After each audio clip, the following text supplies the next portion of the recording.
Okay, thanks for checking out my YouTube channel, Robert's Video Machine. Don't forget to subscribe and give me a thumbs up as well, and leave any questions or comments as if you need anything, and I'll get back to you as soon as I can.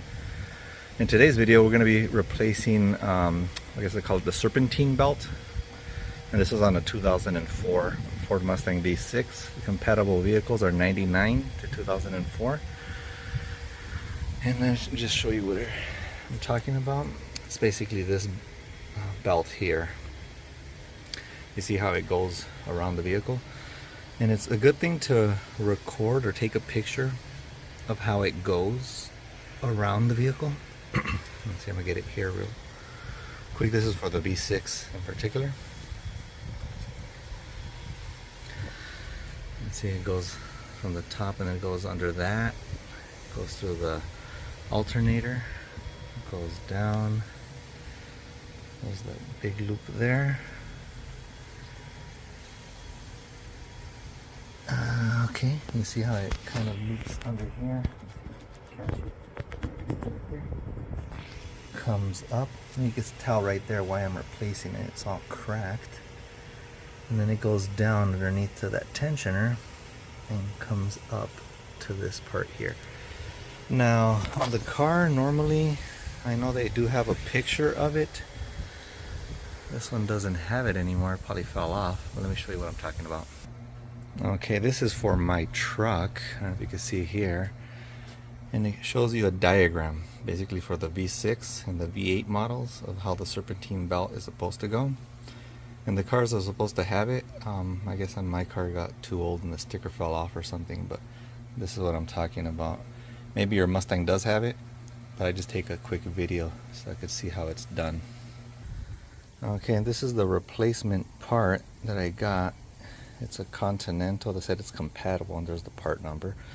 I'll put that information in the description.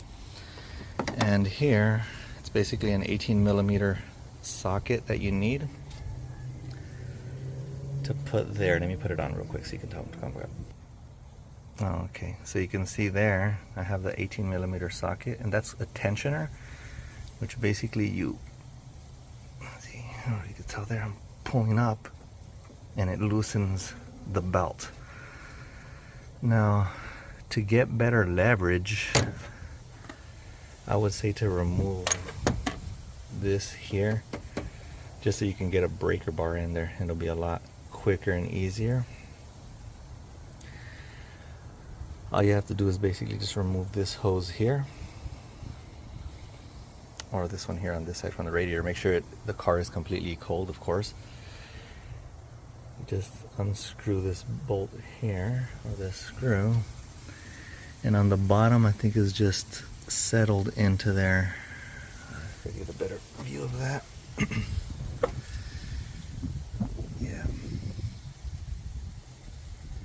So let me go ahead and just remove that, just so I can have better leverage, because doing it with a small socket like this is gonna have kind of a hard time. You can do it just to loosen it up, but I'm gonna use a breaker bar. Okay, and you can see there's my breaker bar with the 18mm socket on it already. So let me just get this out of the way. It should not leak any antifreeze, because the car is completely cold, like I said. So let's go ahead and do that, just so I got better leverage and better access to the Serpentine belt.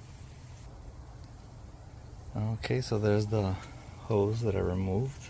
It just comes out really quick. I can show you right now. Just put it on, just take it off. It's really easy.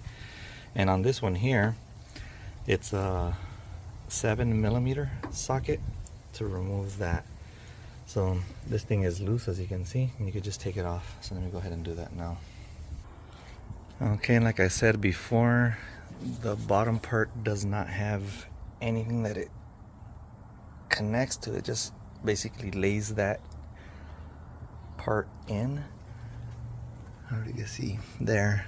It basically just sits on top of that. So after that gets removed, you see all the space you have, then you can easily use a breaker bar. Okay, so I'm gonna need two hands basically to do this, but I'm gonna show you really quick what I'm talking about. It's basically like if you're gonna be loosening up the bolt I don't know if you can see here. You can see how it moves and it loosens the serpentine belt, and you just easily remove it. I don't know if you can see there, it's moving. You see, with the breaker bar it's way easier, but I am going to need 2 hands to do this.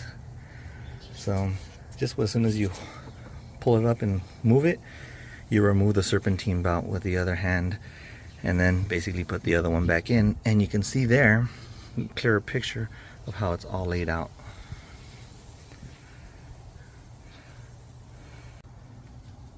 Okay, and there's the new serpentine belt back on, and as you can see, make sure you do have it going through all the teeths or grooves or whatever properly.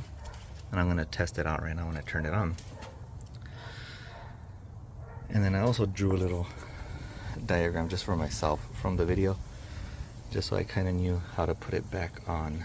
And there's the old one on the floor that's cracked. Just gonna throw that away because it's useless. And then just put back the reservoir for the antifreeze. Make sure you plug that back in along with the hose. Where's it at? There it is. And that's it. So let me know what you think about the video. You know, give me a thumbs up. Like I said, I really appreciate it. Don't forget to subscribe as well. Thank you very much.